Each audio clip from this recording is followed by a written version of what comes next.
নাটোরে গুরুদাসপুরে ধর্ষণে অন্তঃসত্ত্বা হয়ে পড়া চতুর্থ শ্রেণীর এক স্কুল ছাত্রী কন্যা সন্তানের মা হয়েছে।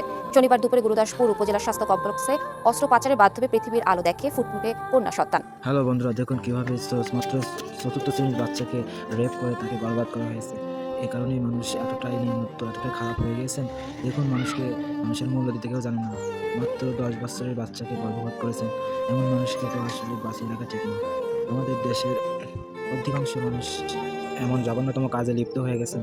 আপনারা অবশ্যই খেয়াল রাখবেন আপনাদের বাচ্চা কাচ্চা এবং সন্তানের দিকে এমন জঘন্য প্রকৃতির জঘন্য কাজে লিপ্ত না হয় এবং কুকীর্তিজ্ঞান মানুষের হাত থেকে রক্ষা পায়।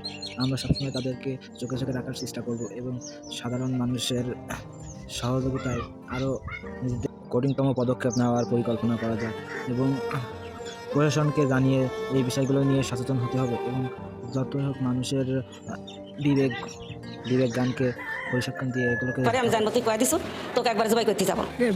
আমরা কেমন করে দেখছেন অবশ্যই একটা লাইক দিয়ে সাবস্ক্রাইব করে বলে যাবেন কমেন্টে।